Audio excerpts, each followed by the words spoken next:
श्री गुरुभ्यो नमः। हरि ओम। नमो नमः मित्रों।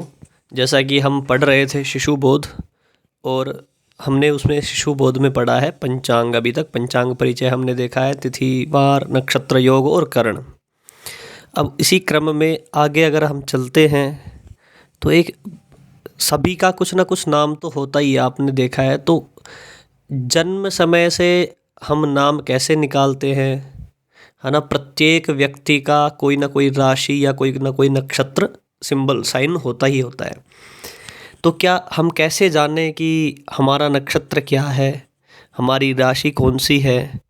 तो उसको जानने के लिए जो सबसे अच्छा उपाय है उसको आज हम देखेंगे।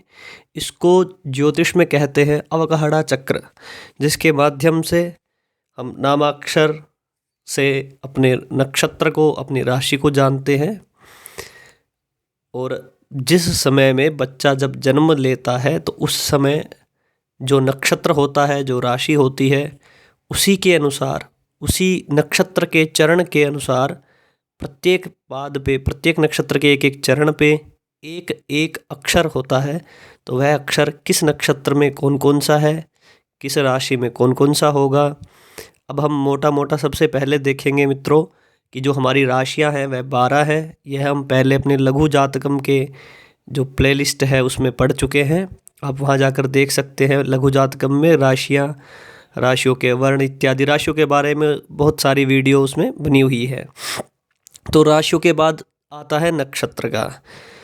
एक राशि में 2.25 नक्षत्र होते हैं। 2.25 का मतलब हुआ 2 नक्षत्र पूरे और तीसरे नक्षत्र का 1/4 हिस्सा, है ना। प्रत्येक नक्षत्र में, अब नक्षत्र जो है वो पंचांग का अंग था, वो भी हमने पढ़ा।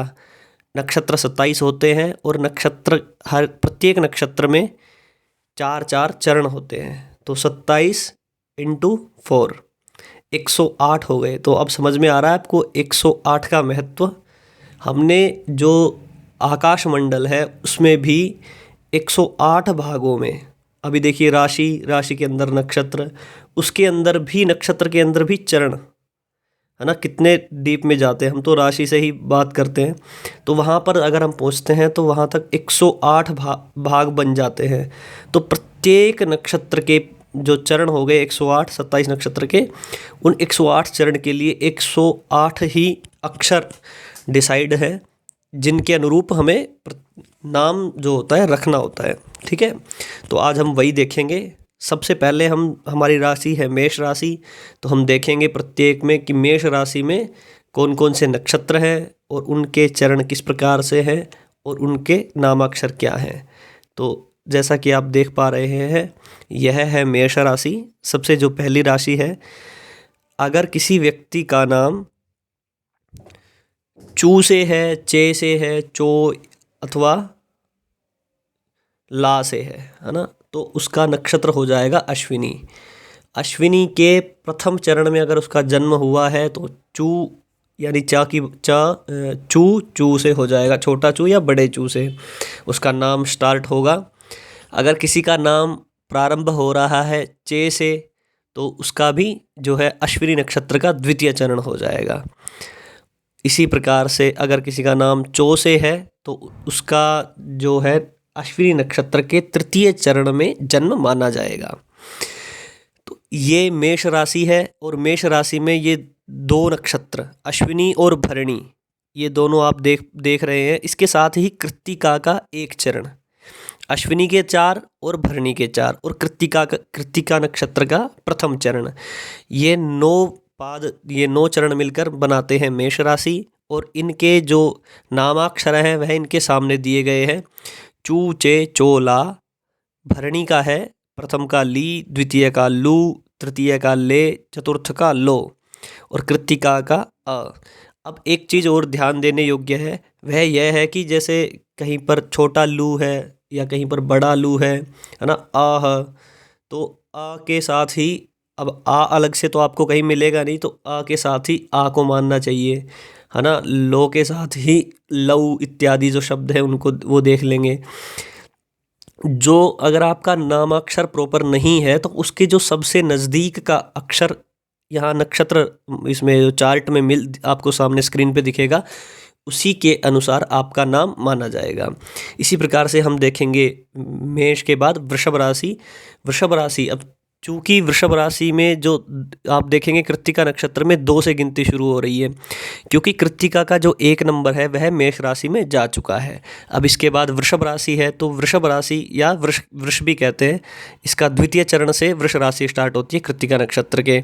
इसका है ई उ ए। उसके बाद रोहिणी नक्षत्र आता है वृषभ राशि में, जिसका जो नामाक्षर है वो ओ वा वी वु, इस प्रकार से क्रम से चारों चरणों के हैं। इसके बाद मृगशिरा है, वे वो। अब मृगशिरा के 2 चरण यहाँ पर आ गए हैं, बाकी मृगशिरा नक्षत्र आधा बच गया, उसके 2 चरण जो है अगली राशि में आएंगे।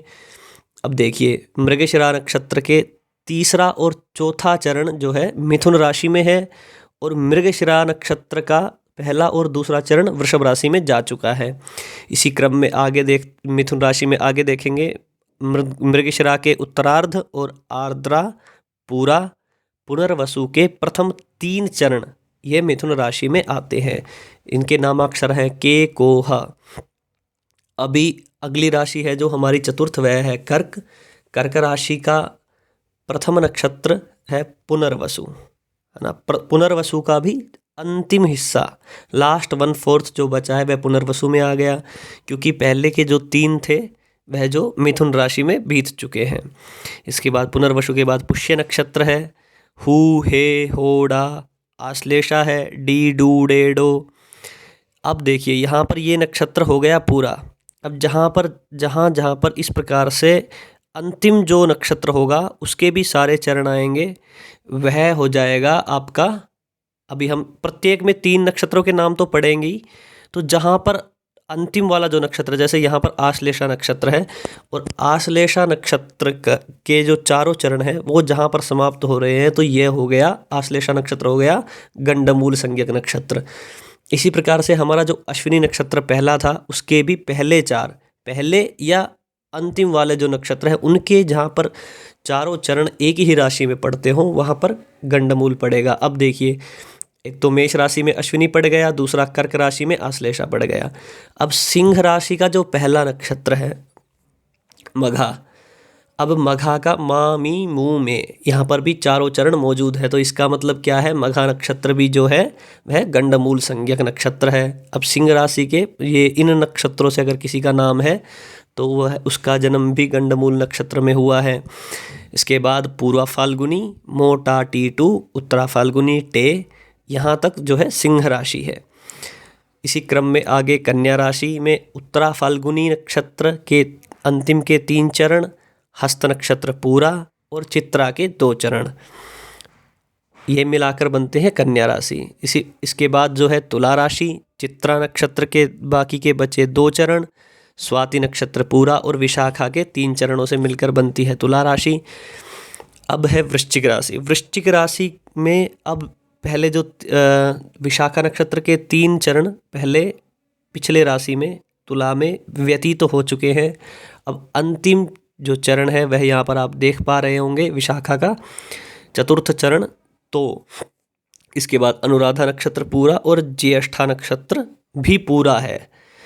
अब देखिए, जैसा हमने पहले देखा उसी प्रकार से अब यहाँ अंतिम वाला जो नक्षत्र पड़ रहा है ज्येष्ठा, इसके भी चारों चरण यहाँ पर आ गए। तो जो गंडमूल संज्ञा का नक्षत्र पड़ा वो कहाँ पड़ा, ये ज्येष्ठा हो गया। क्यों हो गया, क्योंकि यह अंतिम है और इसके चारों के चारों चरण यहाँ पर इस राशि, जैसे राशि समाप्त हो रही है उसी के साथ नक्षत्र भी समाप्त हो रहा है। जहाँ पर राशि शुरू हो और नक्षत्र भी स्टार्ट हो तो वह गंडमूल संज्ञक है, और जहाँ पर राशि और नक्षत्र एक साथ समाप्त हो जाए तो वह भी मूल संज्ञक, गंडमूल संज्ञक नक्षत्र होता है। अब यहाँ पर ये दोनों चीज़ें समाप्त हो गई। अब अगली राशि जहाँ से शुरू होगी तो वहाँ से नक्षत्र भी नया आरंभ हो रहा है, तो ये भी मूल संज्ञक नक्षत्र हो गया। धनु राशि का पहला है मूल, दूसरा है पूर्वाषाढ़ा, फिर उत्तराषाढ़ा, ये यो भा भी भू धा फा ढा भे, इन नामों से अगर इन अक्षरों से अगर किसी का नाम है तो उसकी धनु राशि बनती है। इसके बाद आता है मकर राशि। उत्तराषाढ़ नक्षत्र के 3 चरण, श्रवण नक्षत्र पूरा और धनिष्ठा गागी, ये मिलाकर मकर राशि बनती है। और इसी में उत्तराषाढ़ा और श्रवण के मध्य में अभिजित नक्षत्र भी पड़ता है। वह हम नक्षत्र पढ़ते वक्त उसके बारे में जान चुके हैं। उसके बारे में ज़्यादा जानने के लिए आप हमारी नक्षत्र वाली वीडियो देखिए। अभिजित जो नक्षत्र है उसके भी इसी प्रकार से 4 चरण हैं और उनमें जू, जे, जोखा इन नामों से अक्षर मिलते हैं। इसके बाद जो नंबर है वह है कुंभ राशि का। यह हमारी 11वीं राशि है। इसमें भी धनिष्ठा नक्षत्र के 2 चरण, शतभिषा के 4 चरण और पूर्वा भाद्रपद के 3 चरण सम्मिलित हैं। इन सब से मिलकर बनती है कुंभ राशि।